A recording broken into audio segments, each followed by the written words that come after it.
属無双4。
Hey, what's up, man? Thanks for backing me on Patreon.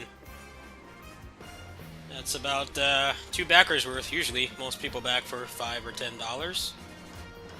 Greatly appreciate it. Especially right now, I'm a little broke right now.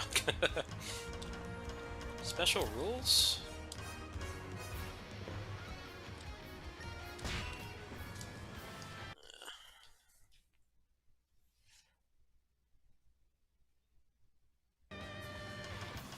オーダー受けたまわりました。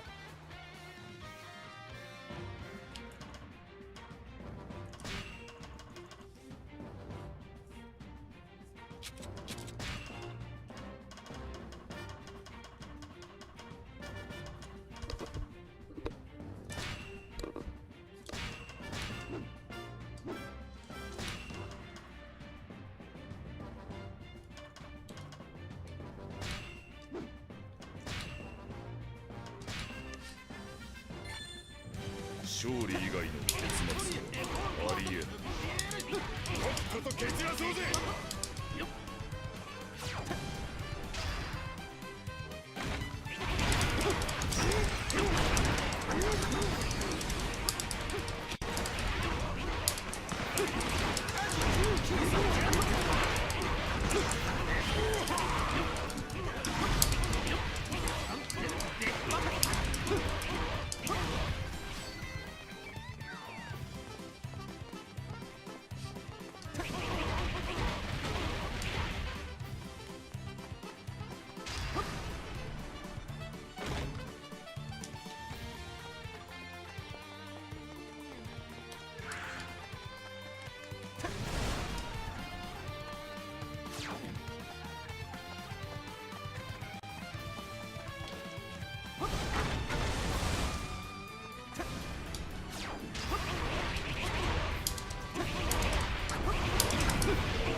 海でコックに逆らうことは自殺に等しい行為だってことを覚えとけ。まあそんなもんだ。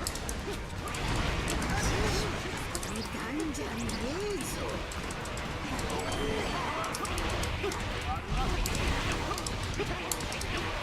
古い戦争してんじゃねえ。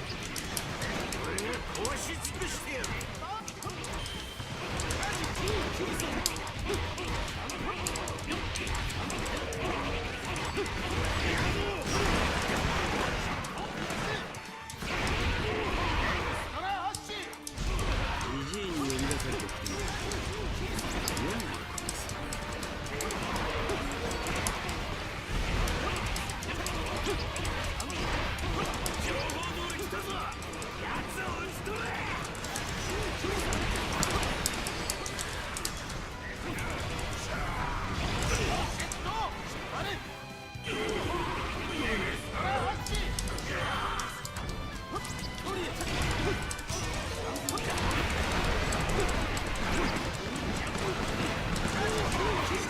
ジジイの差し金かよ。修正なんかさせんなって汚ねえぞ。久々に鍛えてやろうと思ってな。俺次はわしが相手じゃ。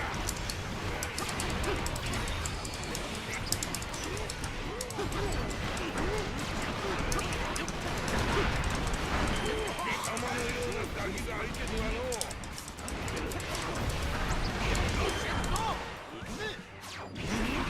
始めようか小僧ども。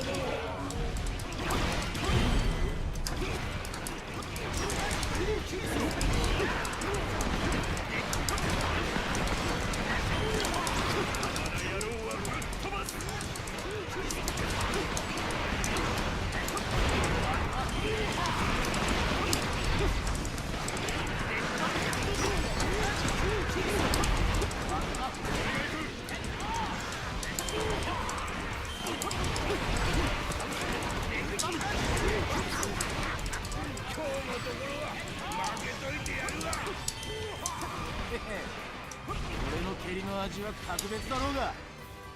お前なかなか頼もしいじゃないか。その力でルフィを支えてやってくれよな。バカども、こいつを止めろ。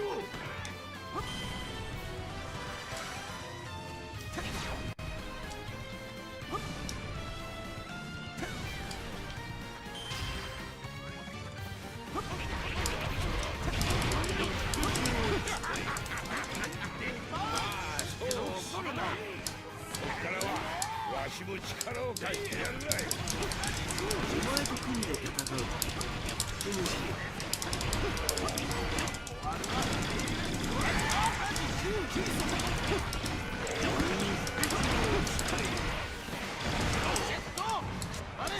どうしてやがるってんだ。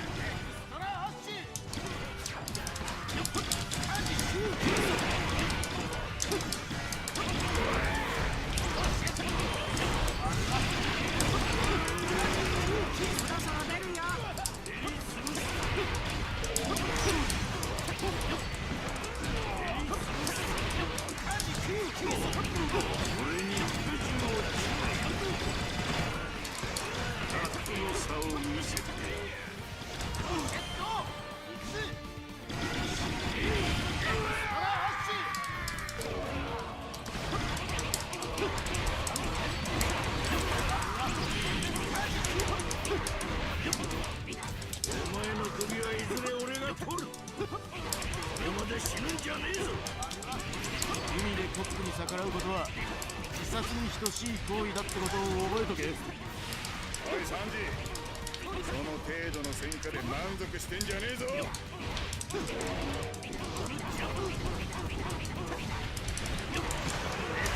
の戦場に俺の力を示そう。覚悟覚悟。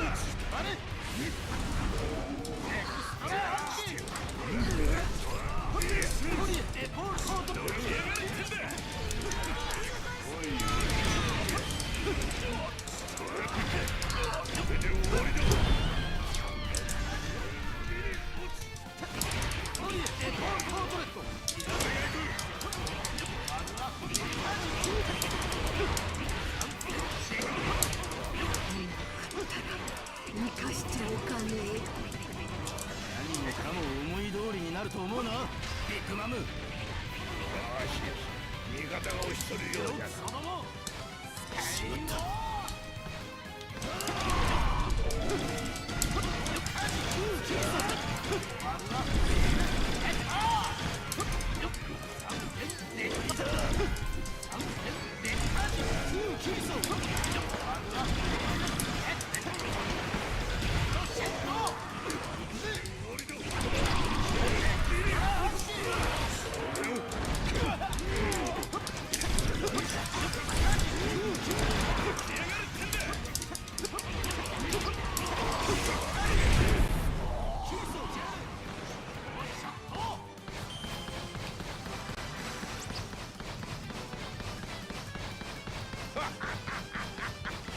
わしらの勝ちじゃのう。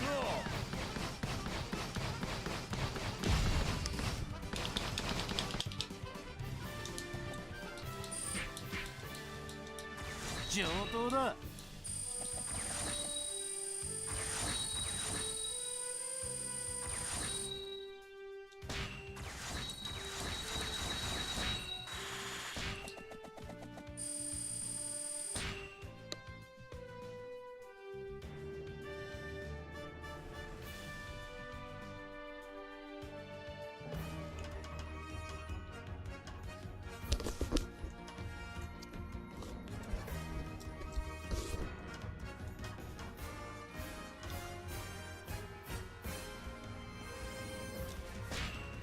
オーダー受けたまわりました。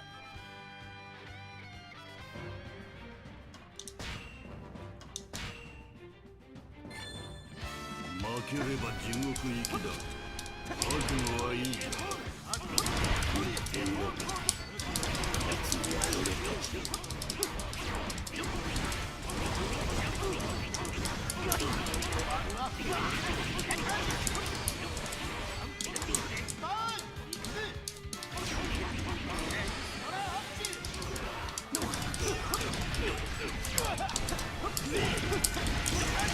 お前がレディの力に倒した。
ロクソども、スカイウォー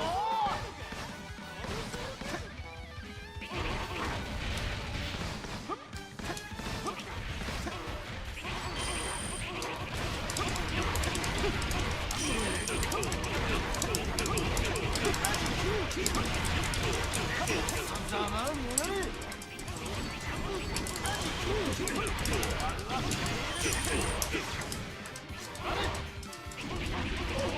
いいの仲間だな。手試していくか。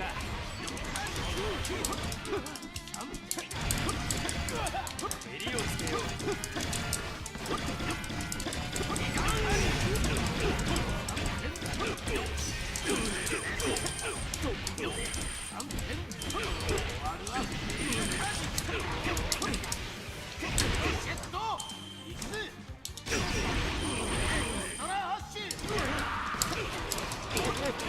ご愁傷様。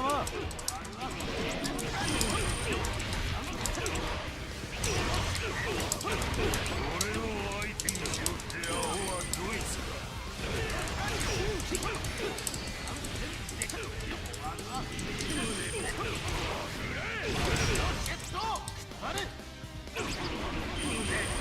俺に任せ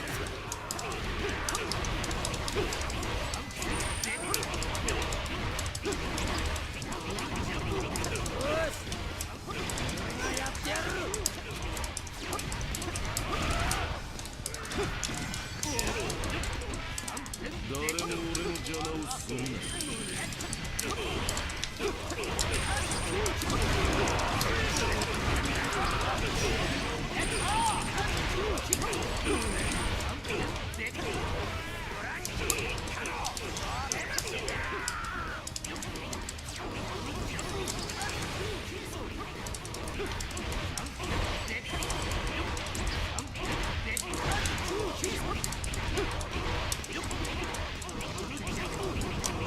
ロクソども、スカイウォー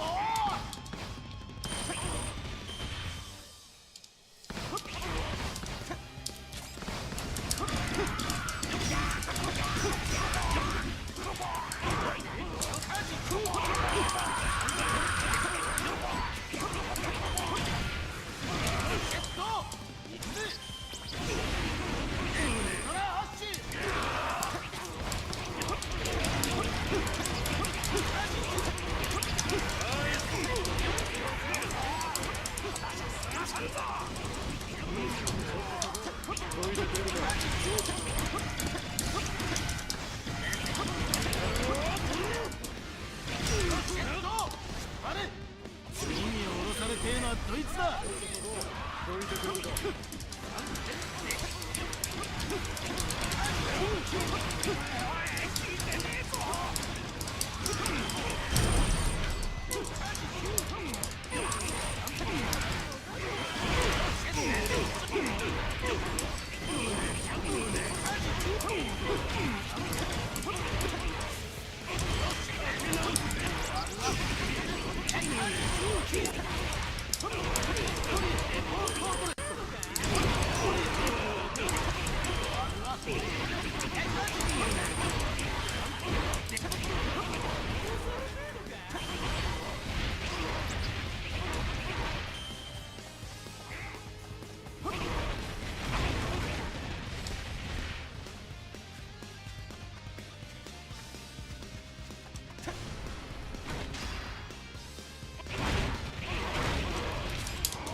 まとめて下ろしてやる。これこそ一騎当選の海のコックだ。占わずともわかる。ただならぬ。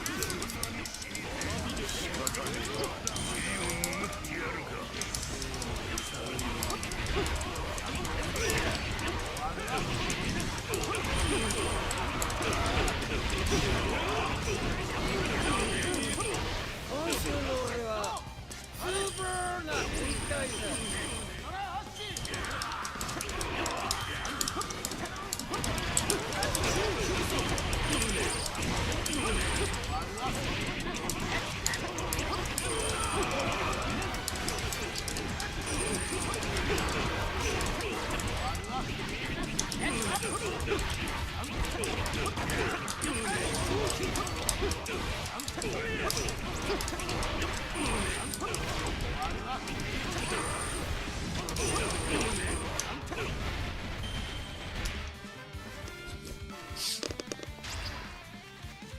次に降ろされてえのはドイツだ。ご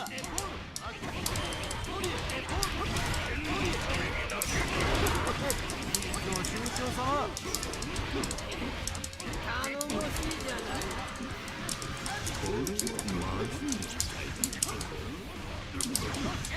俺を怒らせた。見ついて。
ドイツの寿命を抜いてやろうかね。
て下ろしてやる。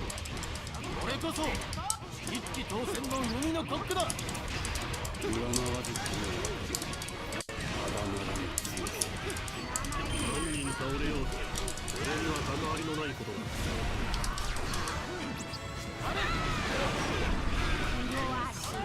プリンが世話になってね。お前にやる気は花からなかったけどな。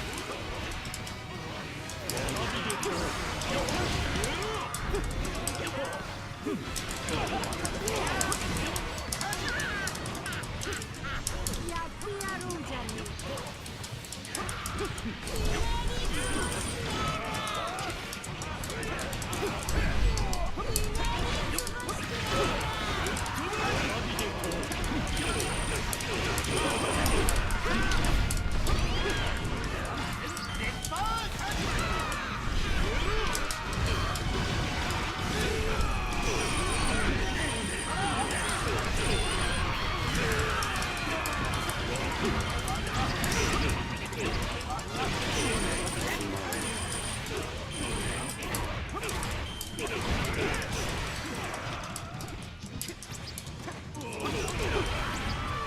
That was fun. Hope I got some crew points for that, so I have my multiplier on. 俺たちの勝ちだ。 Just trying to farm some cash before the expansion comes out, which is supposedly next month.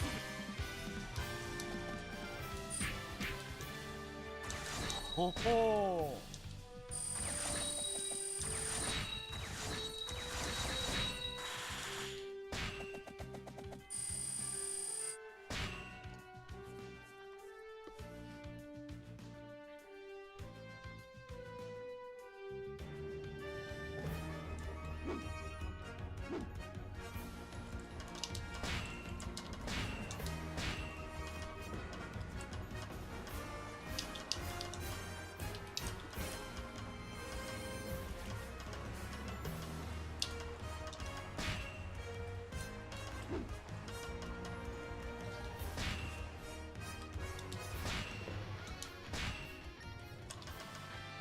よし、やるか。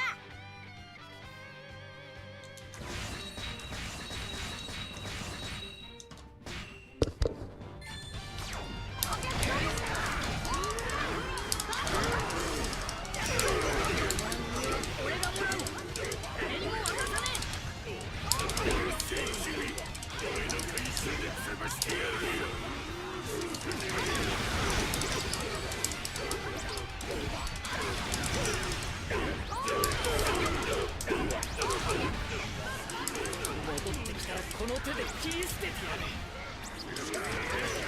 あの男は俺には取らせねえでよ。そうな目が深え。そうか、君のか。だが僕の獲物だ。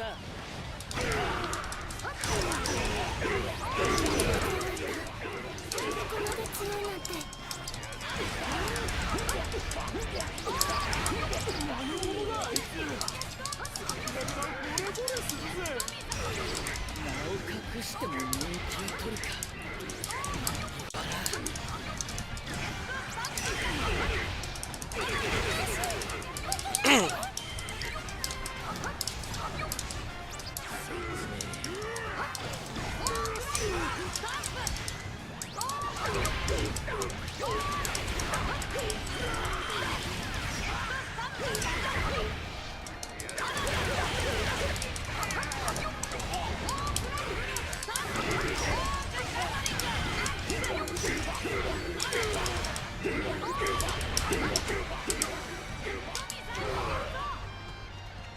終わったか。覚悟しろ麦わら。今倒してやる。言ったはずだぜ。お前には取らせねえキャベンディッシュ。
失敗してこのざまだ。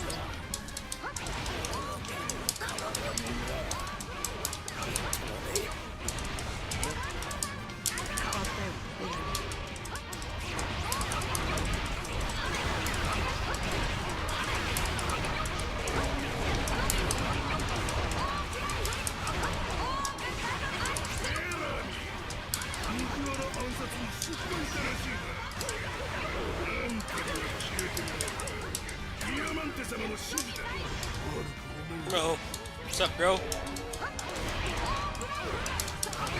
Excited for New Game Plus Expo tomorrow? I'm gonna be streaming it.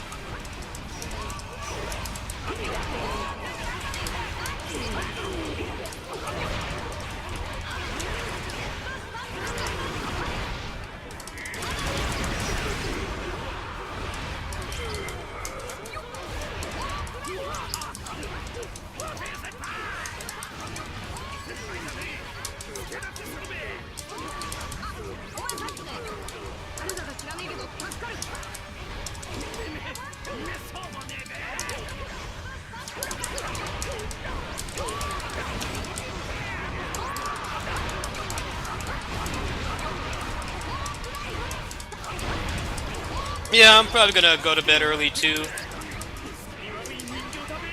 Just felt like playing for a little bit.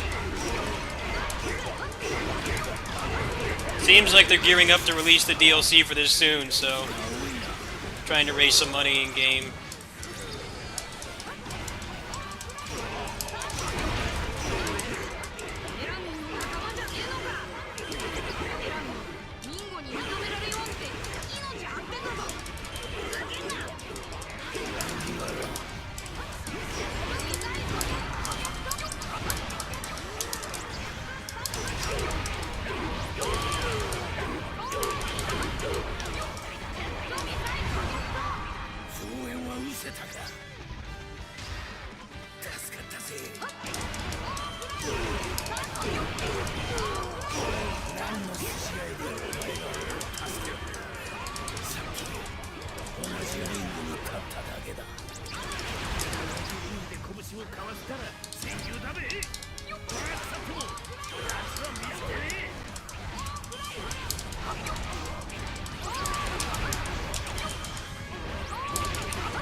Pretty much just gonna watch for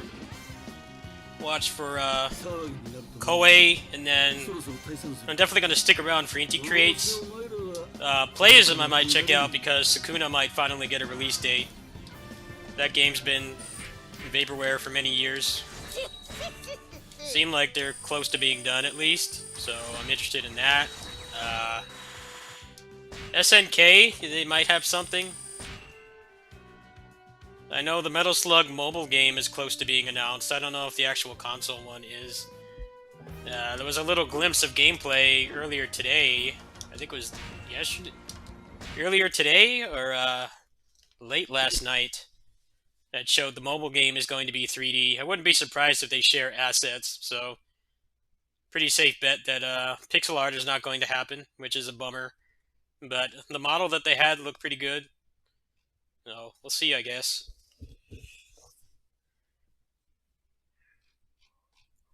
Uh,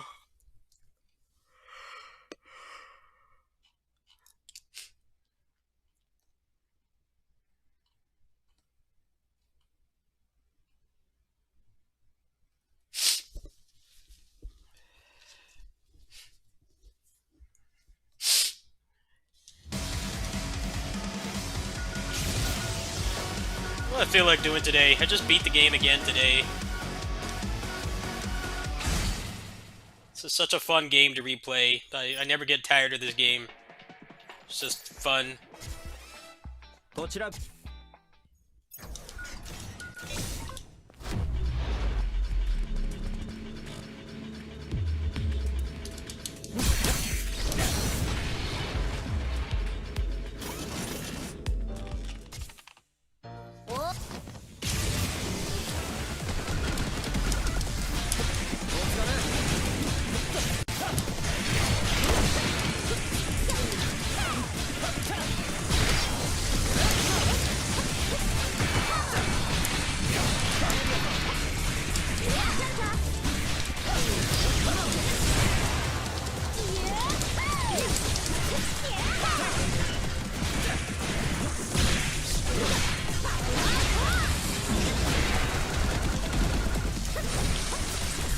Yeah, Way Forward might have something good, but I'm not really waiting for them.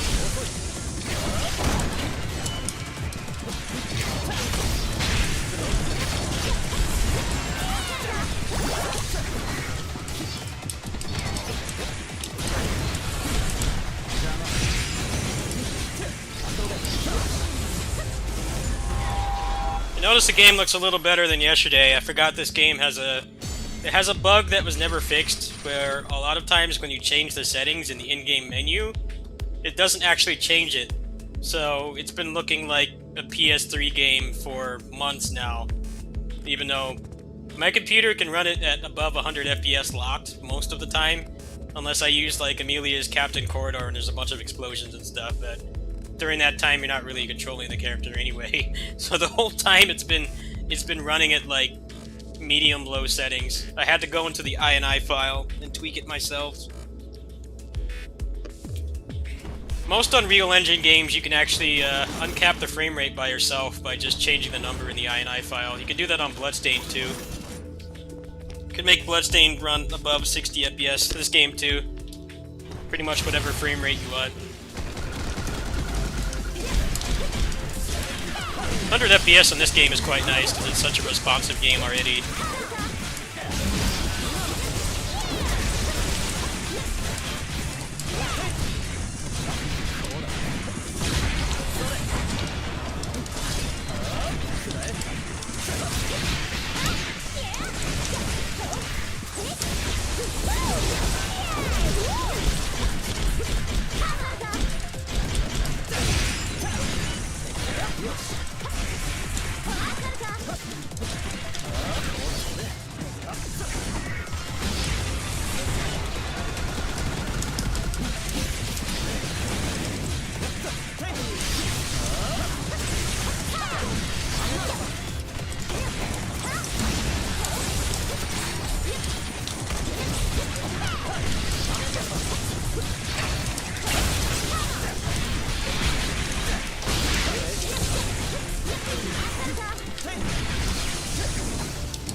仕事の邪魔するか。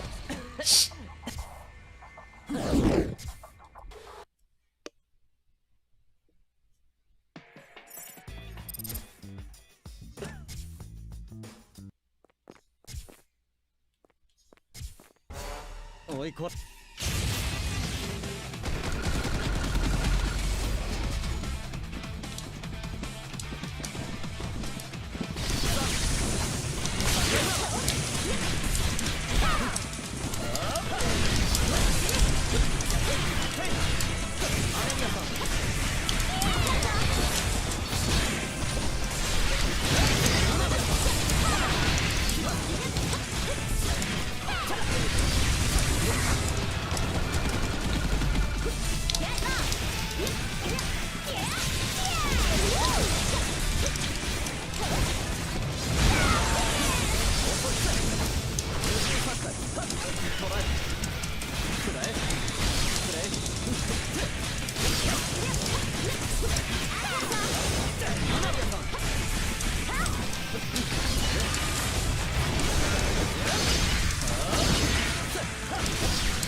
It'd be funny if they used the KOF All-Stars character models for KOF 15. They're better than the ones in 14. It's kind of depressing, really.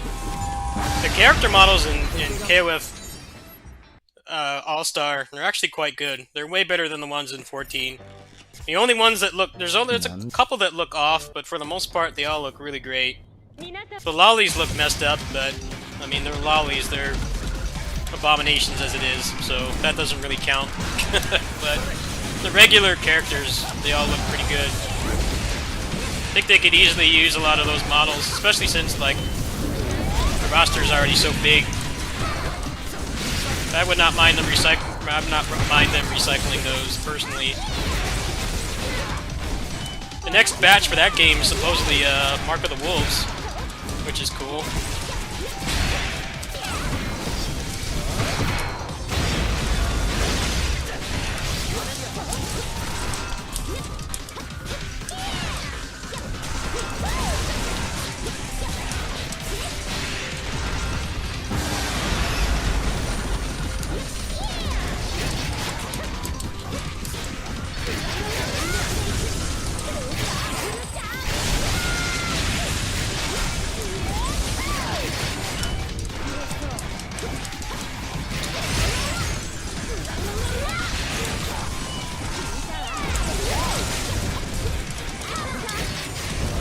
Keep hoping.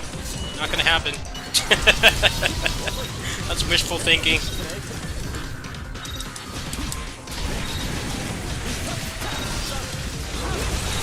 Very wishful thinking.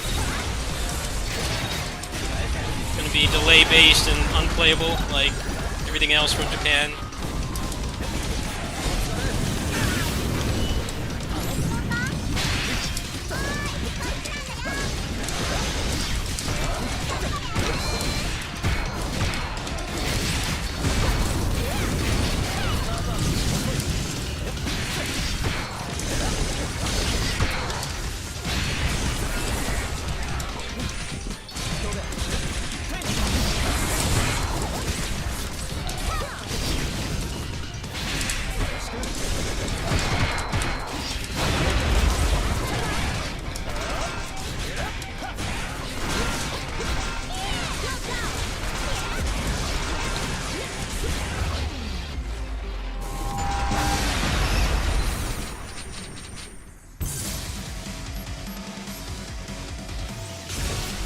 マナーがなってないな。よし。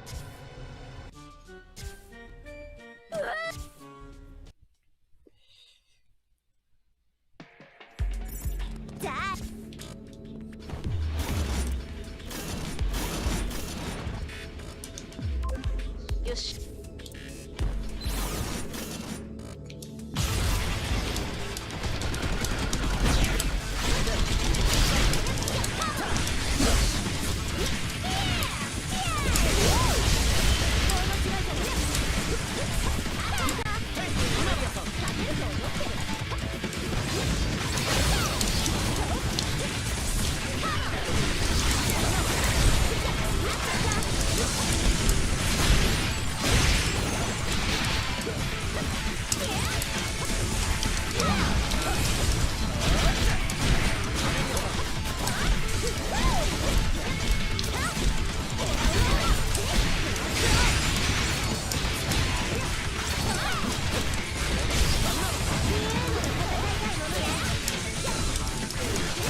all fighting games need rollback, but when the majority of the big IPs come from Japan and they have the mentality that it works fine for them because they're in a small country with some of the best internet in the world, then yeah, it's just a recipe for disaster. It says a lot that like a Pony game and a Power Rangers game have better netcode than stuff like Tekken and Street Fighter, which have been around for like 25, 30 years. Shows you exactly what's wrong with Japan's development priorities with fighting games. Getting shown up by Skullgirls, which came out almost 10 years ago, a freaking Pony game, and a Power Rangers game, of all things. People actually have like online tournaments in those games, and it's not a complete nightmare. You can't say that for stuff like Street Fighter and Smash, Tekken, any of the big names. People are like disqualifying themselves from the Capcom Pro Tour because it's forced online and they just can't play it. I don't blame them. I would rather disqualify myself too, personally, than play somebody who I'm not going to be able to react to because of the netcode. Not worth the stress.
Dude, this game is so fucking amazing. I love this game so much. It's just the perfect, like, just wind down and just tear shit up game. I know Musou is supposed to be like that, but this has so much more depth and larger movesets and stuff. I really like just turning this game on and just play it for like half an hour. I always feel better after it. Just feel like you're in complete control. You really get when you get in the zone in this game, it's like more satisfying than almost anything else I've played.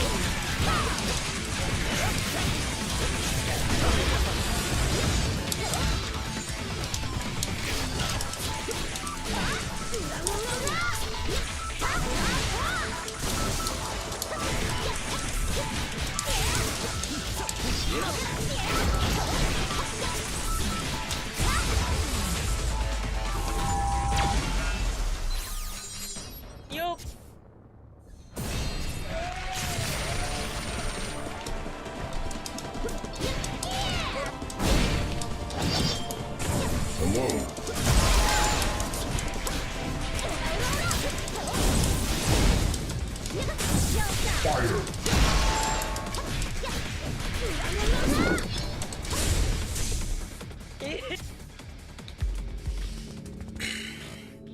Yeah, why does Sanji have like 5 Musous and like only 2 of them can be used in the air, and they're both like the worst ones?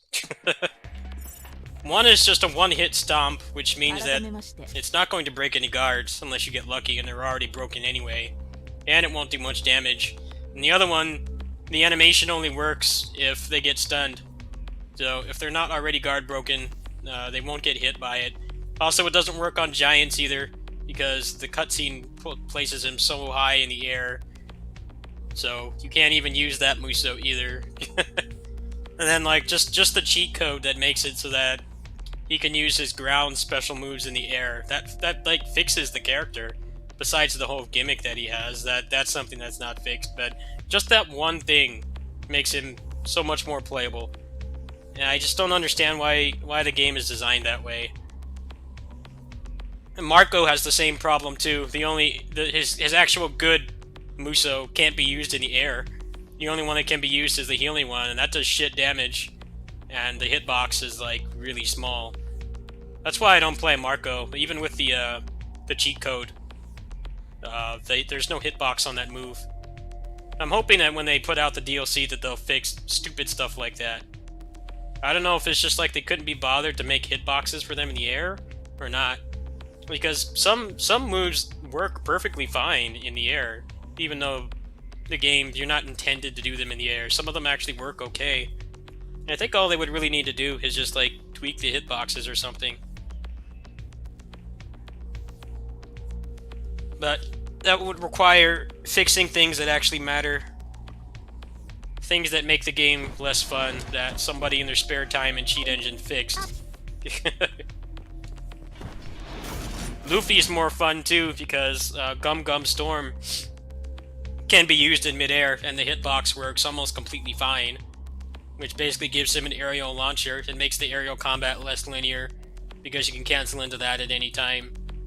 Stuff like that are things I really hope they iron out in that game. Give the player more freedom, add more skill points, and like make it so that the best things in the game that give you like the max damage multipliers don't take one skill point, and then all the ones that actually make the game more fun actually would allow you to have a more unique playstyle. They take like 2 or 3, and you only have 6 slots. That's what bothers me about that game. A lot of the passives aren't even broken. There's like a hard cap on the damage multiplier that you can get anyway, so when I use the cheat engine code to put them all on at once, the game's still challenging, because a lot of the passives really don't do much. You have the couple that are broken that you could always equip just with a base stock game with no cheats anyway, and then the other ones are just kind of more fun. But there's simply not enough room to equip both. When you only have 6 slots, a lot of the stuff that they put more time into that would be like kind of an interesting new way to play the game, there's just not enough space to. I don't like how Muso games are taking away so much freedom, not giving you as many options as you could, and a lot of them would be simple fixes too. It would be cool if in Orochi 4, if you could just change the character type. I think that would be pretty awesome, especially since they don't have like unique, the traits of them are not as unique anymore. It'd be cool if you could just make anybody a speed type or power type or whatever. But the main problem I have with Warriors Orochi 4 Ultimate is how boring the infinite mode is. It's so slow paced. You want me to kill like 2,000 peons, but you spawn like 20 of them at once. Like, what's up with that? You know, just challenging you to get that score in a short period of time could be quite fun, especially with how fluid the combat is, but when a lot of it is just running around farming, because it only spawns like 20 at once, it gets boring, and you can't play at your own pace. You have to play at the game's pace, which is not really fun in almost any game, regardless of what genre it is. Part of the fun thing about games is being able to get faster at them when you get better. Even if it's just something, it's not even like an action game, just like a puzzle game or something. It'd be like if Tetris just like arbitrarily limited how quickly you could drop the pieces. And like, what does that really add to the game? It wouldn't add anything to Tetris at all. It would just kind of limit the skill ceiling and how fast you can play. That's kind of how a lot of Muso games feel now. Just like stupid decisions that don't make sense that make the game a lot less fun.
I really wish someone had just made a mod for Rise of Rochi 4 Ultimate where like the peon count was like doubled or tripled. I would have played that game a lot more. I like that they added an endgame mode, but I think they did a really bad job with it. It shouldn't take like 20 minutes in a current gen Muso game to take out 2,000 officers or whatever it wants. It takes like 10, 15, 20 minutes. And you have to keep doing that tower over and over and over to get the best gear. And sometimes it'll just give you the slowest objectives non-stop, and it'll take like seriously an hour or an hour and a half. Like the variance in how long it takes to clear that tower is way too big. If it keeps giving you the one where you need to destroy the anchors, then yeah, it's going to be like an hour of that or more. It's a shame that they did that survey and then they never went back and updated the game. They just killed it, killed support. We put out that one patch a month after, and that was it. It's one thing when people ask for like stuff that obviously requires a lot of effort and money, like putting the Spirit of Sonata characters in. I think people that complain about that their expectations are too high, but like just making it so that more peons spawn in the endgame mode would fix a lot of problems I have with that game personally. And I don't really think that's asking a whole lot. The game's obviously already capable of spawning a lot of enemies at once. But just not in the mode that you're going to be spending most of your time in.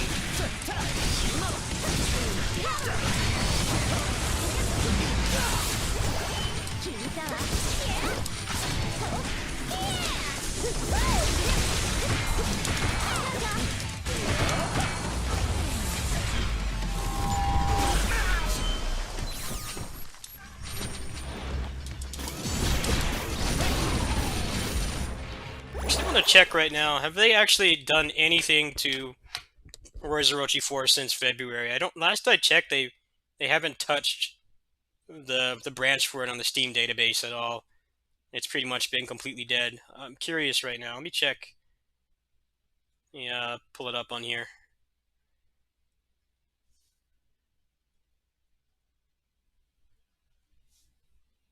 I mean, One Piece has been being worked on almost every day since release. So the DLC that they're making for this game was not like it wasn't intentionally held back. Like if you look in here, you can see they're doing like QA testing and they're debugging the DLC, which tells me that it will probably come out soon. We may even get an announcement tomorrow, although that's kind of unlikely because it would probably be done through the publisher, and Namco is not going to be there. It seems like it's going to be coming out soon. And if you look at like Orochi,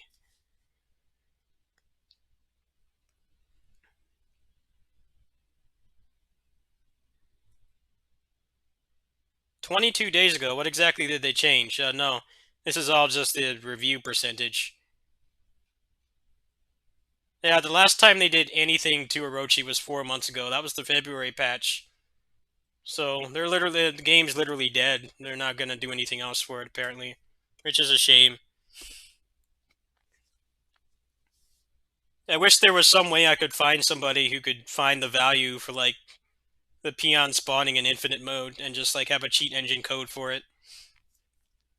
Just like double, triple, or quadruple the peon count so that it's more like how it is in the story mode. And that would basically fix that mode for me. I mean, there'd still be the shitty objectives like destroy the anchors and stuff, but at least all the ones that involve getting a score would not take so damn long. Yeah, I think that would be a huge improvement, but as you can see here, they have not done anything with it for 4 months.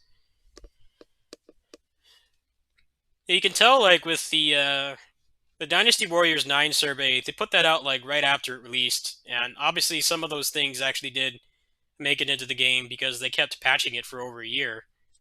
They patched it for about a year and a half before they stopped. So obviously some of that feedback had to have been taken into consideration. But with this game, they just let it die, which is a shame. Like that one minor fix that I suggested would fix a lot of my problems with it. But it seems like it's not going to happen. It's weird how they added like joke weapons. And like, why are you adding joke weapons? We don't need joke weapons. We need you to actually fix the game and make the make the end game mode actually fun. That's what we need, not joke weapons that are fun to use for like 2 seconds. Yeah, if you look at the main branch here, this is all related to trading cards, which is not important. That was 5 days ago. The last actual branch update was 4 months ago again. So, I don't know. I don't understand. It's a mystery. Anyway, back to this.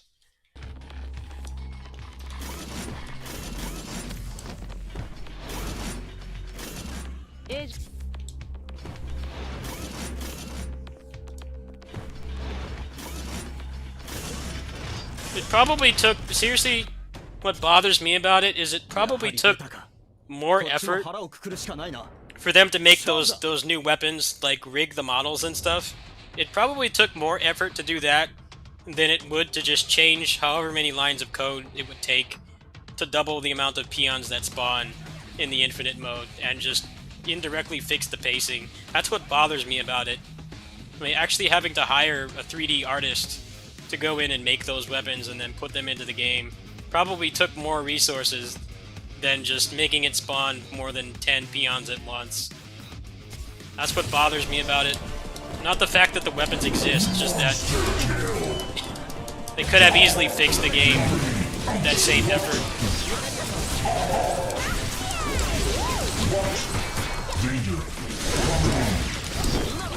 How did they get the okay to do that and like not patch the game?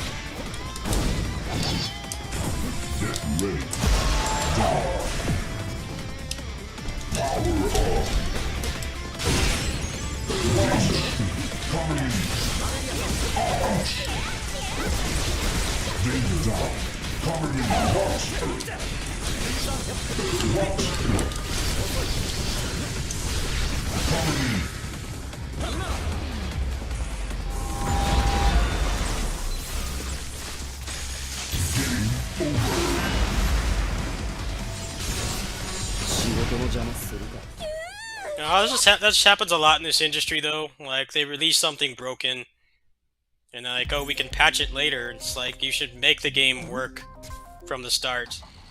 And then you have people bitching that gamers are entitled and they keep wanting games to be worked on forever. It's like, that's not the problem. I mean, obviously there are plenty of entitled gamers out there, but the reason why people keep expecting more is because the games come out fucking broken and they don't work. Like, they're either buggy or there's just something terribly wrong with them that you wonder, like, how did they not catch it in QA? Or if they did catch it, like, why didn't the publisher tell them to delay it for like a week to fix it? I mean, just like 5 years ago, Batman Arkham Knight came out on PC, and the port was so bad that they had to literally stop selling it. It's like, that's everything wrong with the gaming industry. I still can't believe that happened. They had to take it off. I think it was off the, it was off all PC marketplaces for like 6 months until they fixed it. And then when they came back, they were like, oh, well, they basically said in corporate speak, like, oh, we don't know how to fix it, so tough luck. And they actually gave people refunds for it too. And I'm like, that encompasses everything that's wrong with like modern game development. Let's put out something that's broken and then fix it later, so that people who buy the game for like $10 6 months later get a better experience than people who actually believed in it and paid for it on day one, full price. Sad, really. I've definitely bought plenty of PC ports that just don't work. I remember when Tales of Berseria came out and somehow they missed that the AI in your party didn't work unless you had controller set up, and it took them like a week to fix it. So for the first week of me playing that game, in order for me to have experience even close to on par with console players, I had to hook up like 4 controllers to my PC. I had like 2 PS4 controllers and my arcade stick on my computer, just so that the AI would actually work and not just stand there. I'm like, how the hell do you not catch something like that? And a lot of times what happens is like they do actually catch it, but the publisher is so money hungry that they don't want to delay the game to fix it, even though generally what happens is the game gets review bombed because it doesn't freaking work, which is totally understandable. It's not acceptable for the AI to just literally stand there unless you have controllers hooked up. I think people are justified in review bombing something when something that obvious doesn't get caught, it doesn't get fixed. I mean, yeah, gamers can be immature and entitled, but a lot of it is the game industry's fault for putting shit out that's buggy and broken and half-finished, and expecting us to pay full price for it, and then wait for them to fix it. Which just makes it even stupider to pre-order stuff these days. I mean, I'm a content creator, so I have to get things pretty much as soon as they come out. But generally, you almost always get a better experience if you just wait now. I mean, there's always been bugs in games. Games always have stuff that slips through the cracks, but I've never before seen stuff like Batman Arkham Knight. I don't think we'll ever see that happen again. The game is literally unplayable. People with like $10,000 computers couldn't run it, and they had to stop selling it. I don't think that will ever happen again. I would be surprised if it did. That was a huge PR disaster. I actually know somebody who, streamer, he got 100% on the game. He had like, I guess he had like the perfect computer part combination that the game just worked fine. He got a 100% on it, and then he refunded it because they had to offer refunds because the game was basically a $60 coaster. It didn't work. he got a full refund. I would do that too, honestly.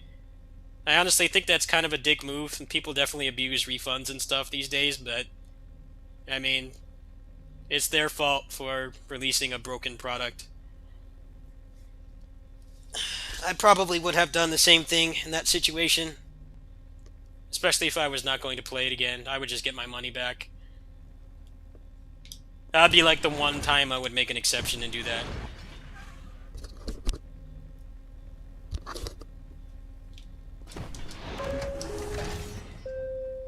Publishers don't understand that, like, just delaying something for 2 weeks so that crap like that does not happen and create a massive shitstorm that they can't control. It's, like, way better than trying to not delay it. I heard that game actually wasn't that bad. It wasn't, like, a terrible game or anything. It's just that that whole fiasco tarnished it, and that's all anybody really thinks about when they hear that game's name.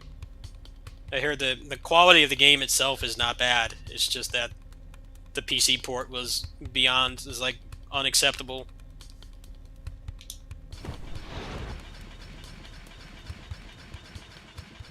It's not the consumer's job to take the brunt of the QA testing.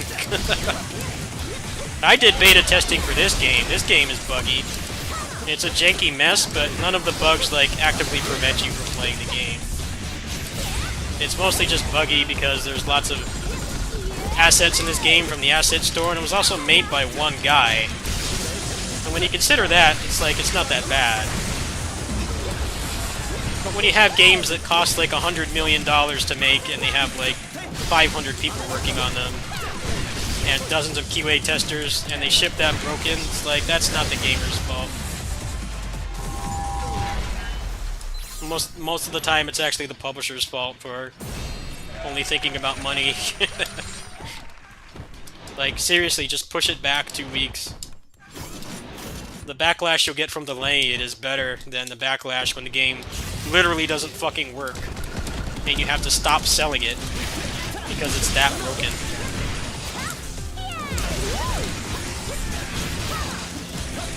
What's up, Scrat?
Yeah, it could be anything. I'll be up in the morning. I should probably go to bed soon, actually. Take my meds and crash.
This game is so fucking great, man. I love this game so much.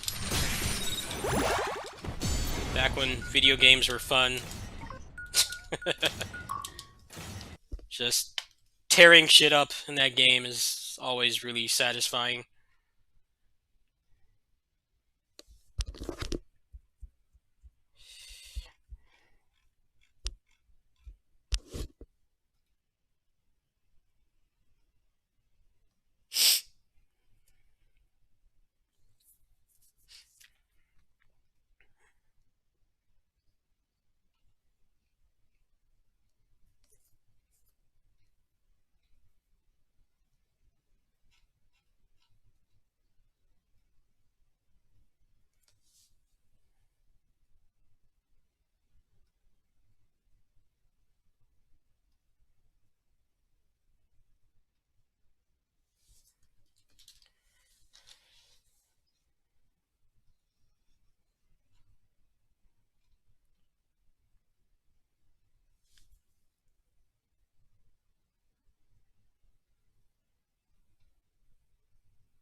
Alright, I think I'll do 1 or 2 more games and then I'll probably stop. I'm just trying to figure out what I feel like playing next.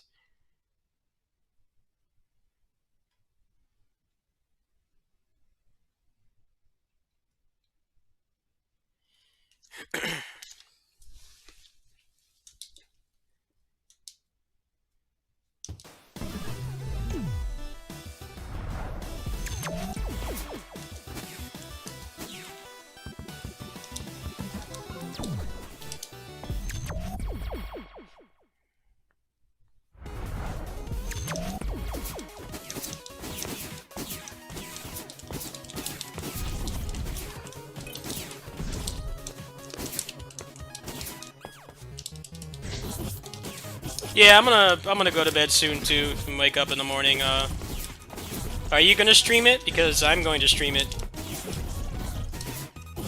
I'll probably get up a little bit early and then warm up. Probably play some chill games like this and then start up. So I'm doing the main showcase and then I'm doing Inti Creates and then I have to go to my neighbor's house around 11, so I won't stick around.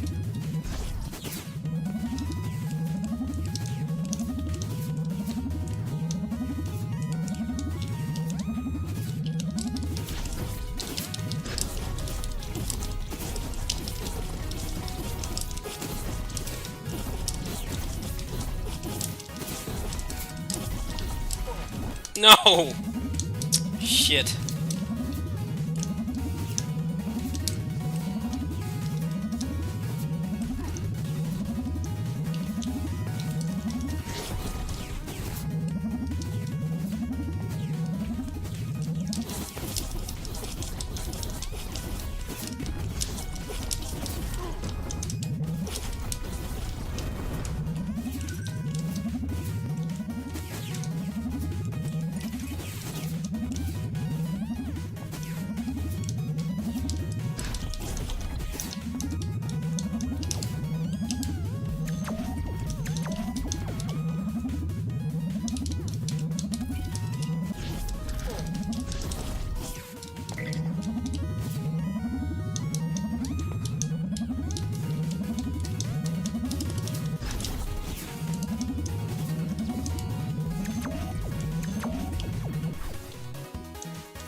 Did I check out Panzer Paladin?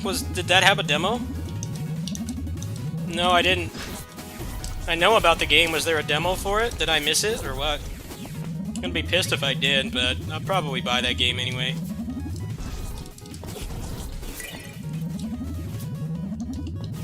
I haven't really been a big fan of the other games they put out, though, so I'm kind of a little apprehensive. Their games have great pixel art. There's a lot of heart that goes into them, but they aren't, like, particularly fun to play, so I hope that one is different. So I've tried the majority of their games. They're not bad games at all. They're still good games. It's just that they aren't as fun to play as you'd think. Well, I'll have to check that out then. Thank you. I didn't catch that today.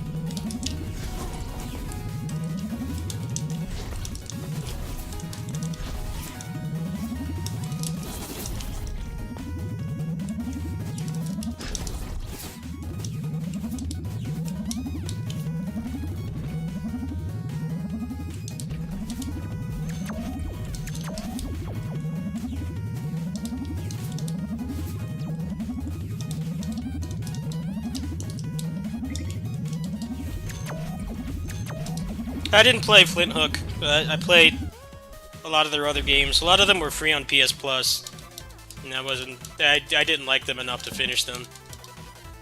Just didn't really grab me.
Maybe next time that's on sale, I'll check it out.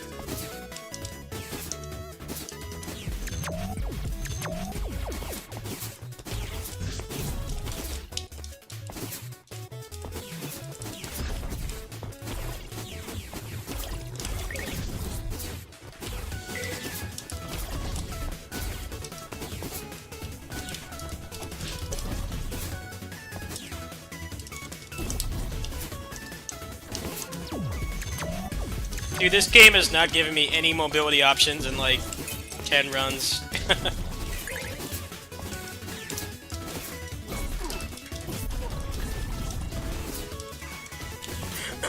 I've not seen a double jump or an air dash in ages. Which is when this game really gets fun.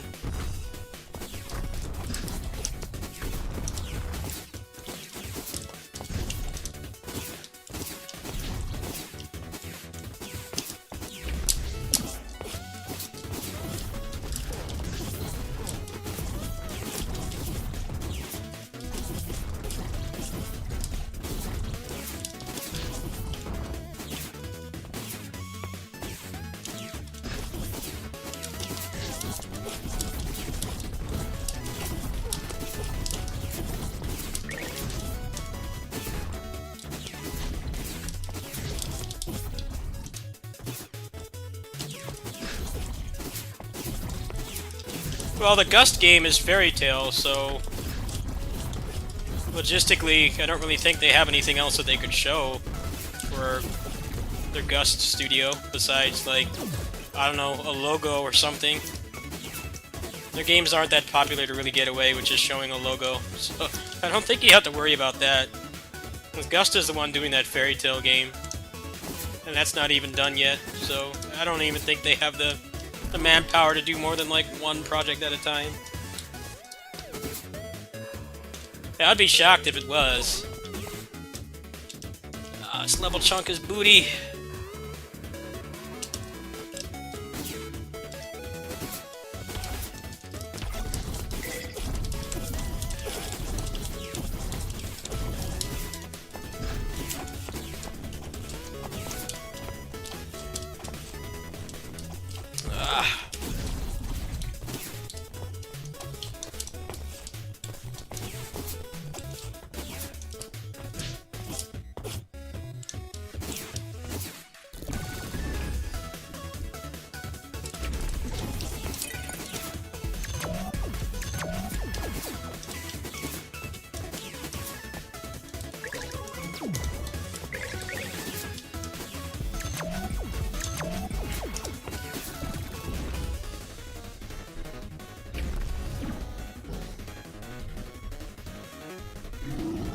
That Fairy Tail game doesn't interest me at all.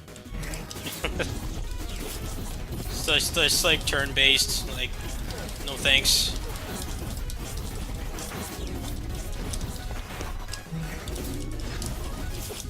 There's definitely a market for people that want like bigger budget turn-based games to come back, so I think it'll do quite well, even for people who don't like watch the show.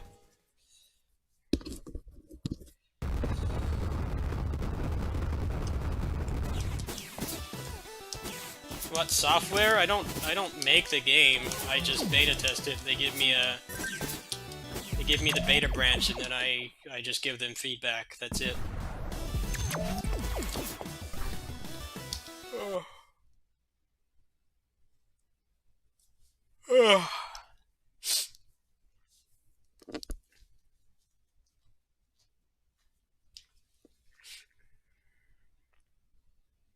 Okay, I think I've got one more game left in me before I turn in for tonight. I should probably get some rest. Let's see what I feel like playing.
Here's my me in the credits for Assault Spy, which is the game I played 2 days ago or 2 games ago.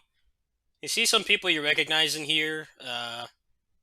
Tudas23, he subscribes to me on here. One Sanitarium, he does a lot of stuff for Basara. He's a good friend of mine. So we were all beta testers on the game, which was really fun, and I made a lot of suggestions.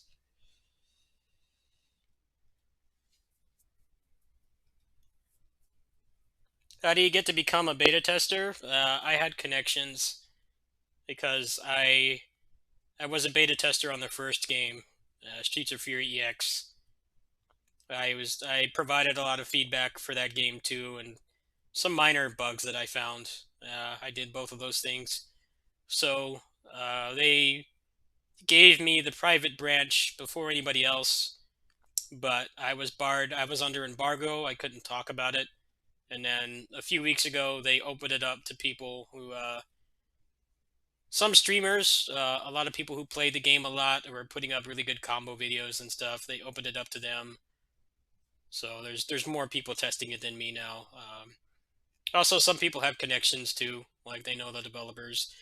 Some people played their last game and gave feedback and stuff. That's basically all it is. They haven't said anything about a new update to it for a while. It's been a couple days now. I don't know when the next one will be.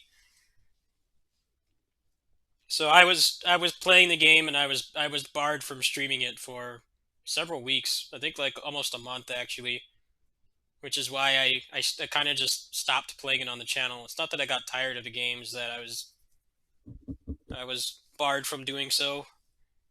But now they cleared it. Now they're letting us stream it and talk about it and stuff. So the Bazaar Anniversary has all the DLC. That game actually has some nice DLC too. There's like unique costumes and weapons, and there's music and stuff. You don't need the DLC to play the game, but it's nice stuff if you enjoy it. But other than that, it's functionally the same game. I don't know if I'll get it personally. I kind of lost my second job, which was kitty sitting. That was to be perfectly honest with you, the support that I get on this channel is not, it's not always enough to cover all the stuff that I need to buy. Uh, and getting paid from there twice a month was has really helped. For the past year, actually, I relied on that money to keep this channel running. And my neighbor came back. She's at her house now, and she feeds the cats. So I'm not needed as often. I still get paid sometimes, but it's only like once a month, and only when she has the money. So that's been kind of difficult for me. I don't know if I'll be able to get the. I don't know if I'll be able to get the anniversary edition. It would be nice to have it, but I don't know. PlayAsia is a real pain to import from because the shipping costs are like through the roof. You can order something for like $20 from them, and it'll be like $20 shipping. It's crazy, and it still takes forever to get here too. I don't know if I'll have the disposable income. I need to buy an external SSD. Is I'm like completely out of hard drive space. You can see how many games I have here, and see how many games and shit I have on here. I don't have space. So I need to buy that, and that's going to be like $90 to $100 after tax and everything. That's going to eat up a majority of my income from the channel next month. So I kind of want to get that anniversary edition, but I don't know if it's really worth it. I've already played that game to death. It's also a really annoying game to stream too because of the licensed music. Get your stuff copyright claimed, and now there's all the DMCA crap on Twitch going on right now, where they apparently can ban you if you play licensed music, which is really dumb because that's like one of the biggest ways songs get exposure. But the record artist, not the artists want their music to be streamed, but the people who run the record labels and stuff are freaking greedy old men with nothing to do, stuck in their houses. So that's kind of been part of it too. Every time you go to the character select screen in that game, Double Deal starts playing, and that will get your shit copyright claimed in an instant. So I'm kind of apprehensive. If I did buy it, I would not be able to stream it really easily without putting myself at risk. So I doubt I will get it. I'll have to see how my expenses are. If I get more backers or donations or whatever, maybe. But yeah, I don't know. I hope they're actually going to announce a new game soon. I think it's kind of dumb that like Basara 4 was for the 10th anniversary, and then for the 15th anniversary they're just releasing the same game again. Like at least add something new or like put it on Switch. Like that would warrant it being just the same game regurgitated out again. But it's literally just the same thing. That's what bothers me about it. People would love to have that game on the Switch, and I mean it ran on the PS3 just fine. They could easily get it to run on the Switch pretty well, I think. That would get me to buy it. If they put out like they put it out on Switch and they made a physical version, I would pay for that because that's something I could play while I'm out of the house and stuff. But the PS4 version, I already have it. I've already bought the game twice, so I don't know if I'm gonna do that again. It would be cool to do like an unboxing stream for it. I'll have to see how much it's going to be.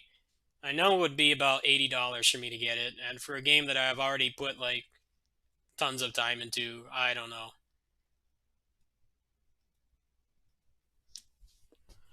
Let's see if I feel like playing something else. I might just go to bed, honestly.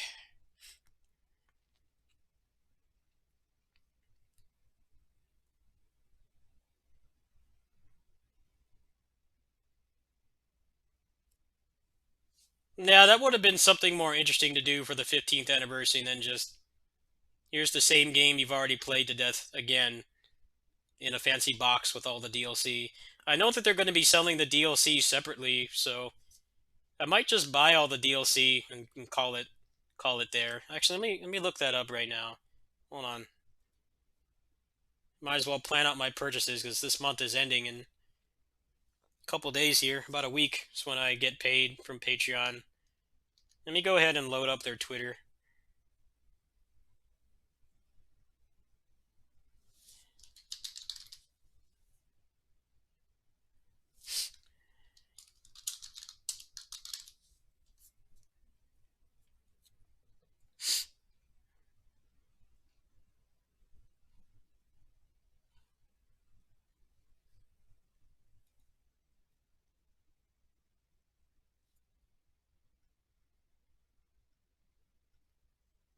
That box looks pretty damn cool, not gonna lie, but I don't know if it's worth all that. Let me look at the site really quick.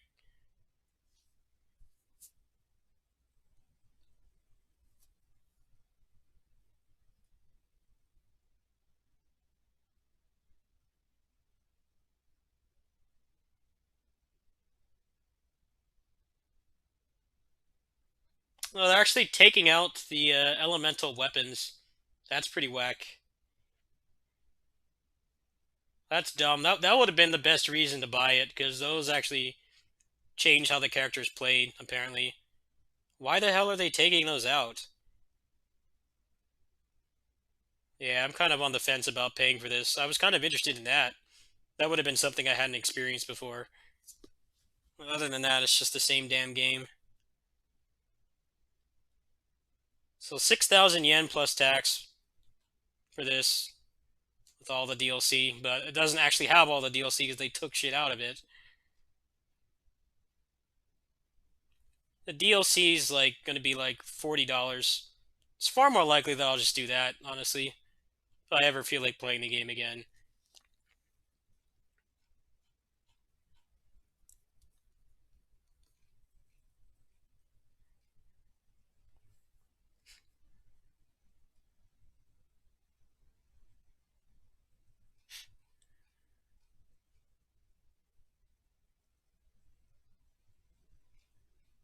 So all the costumes are still in the game, even the licensed ones like the Zestiria and then the New Japan Pro Wrestling.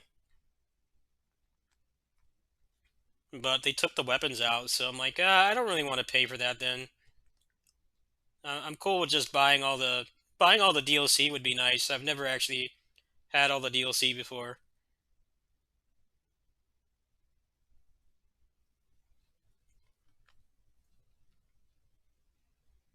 Well, I hope people buy it. Maybe they'll pass the Capcom test. I have a feeling they're pulling another Darkstalkers Resurrection. It's like, hey, we need like 50 million sales on this HD remaster of a 23-year-old game. We need like 50 billion sales, otherwise we won't make a new one. I still can't believe that they did that. Just the principle of that pissed me off. And like you realize the people that actually care about Darkstalkers still are all playing on Fightcade. Like you're not going to sell that many copies of basically just a ROM and an emulator. But then they were like, "Oh well, the Resurrection didn't sell enough copies, so we're not going to make a new game." Even though they were teasing it at the time, there were little tidbits of tweets and stuff in trailers alluding to the fact that there was going to be another one. But then Resurrection sold so poorly they thought that there was no audience for it, which is bullshit. I have a feeling they're doing the same thing here. It's like, hey, we need like 10 million people to drop out of the sky and buy this game that's always on sale on Japanese PSN like every month for like $20. We need you to buy the game for the third time, and we need like 10 million people to do it, or we'll never make a Bizarre 5. That's kind of the vibe I get from this. They could have at least put in the effort and ported it to another platform like the Switch or something. That would be worth my money. I would buy the game again on Switch as long as it ran at a stable 60 FPS, which should not be hard for the Switch to reach because it ran fine on PS3 of all things. But instead, it's just the same platform, the same game, and some of the DLC gone. I don't think that's worth $80.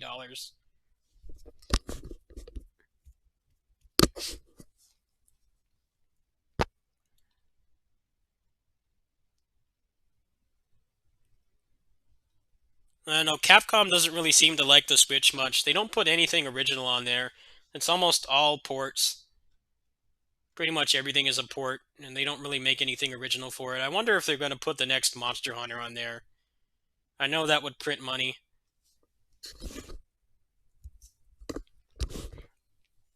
I don't understand their strategy. It's like they should port things that people actually have demand for, not just something you can play on everything else. Basara running on Switch in 60 FPS in portable and docked mode would be pretty damn crazy. That would be the best Muso game on the Switch by far. A lot of the Muso games on the Switch run pretty poorly, especially all the ones from Koei. I don't understand what it is they're doing. It doesn't seem to be working. And people don't really seem to be excited about this anniversary edition because it's the exact same thing.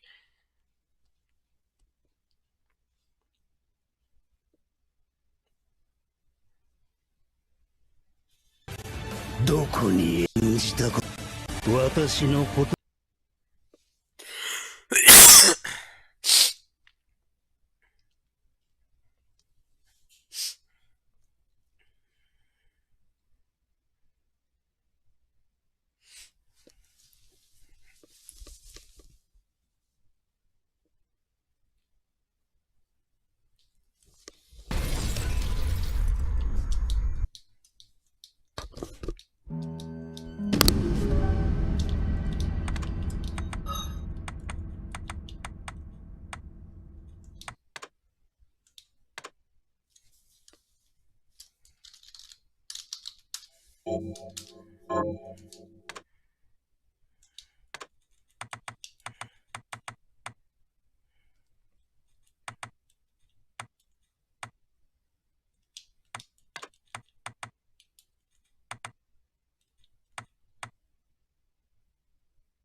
さあ今日はどうする？一度連成したアイテム See は what the shop's got.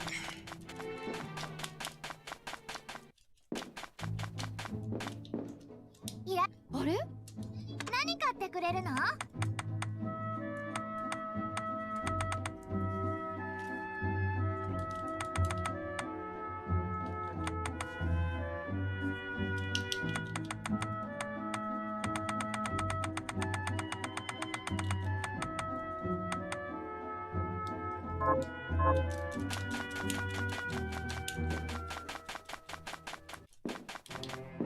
こんなさて何を連成する？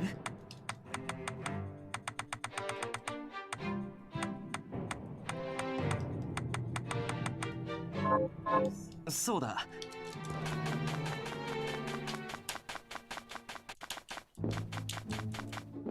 いらっ何売ってくれるの？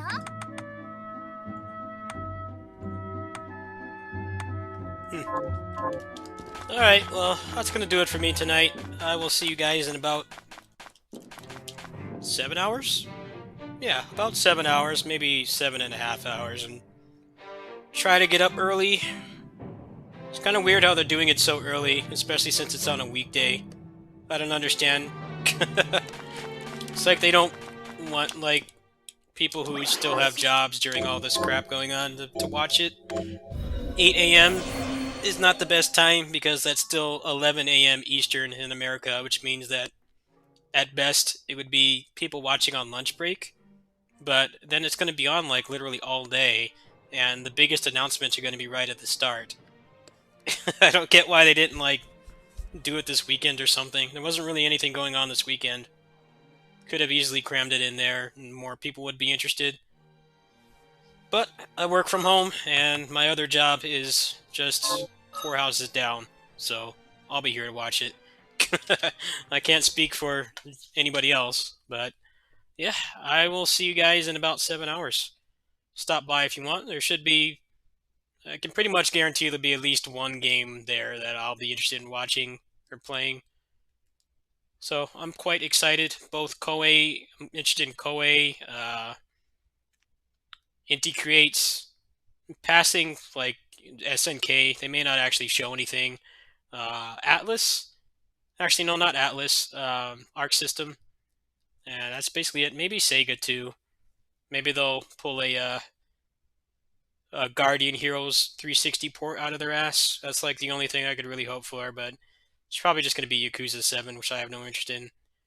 So yeah, I shall see you guys in the morning. Thanks for stopping by.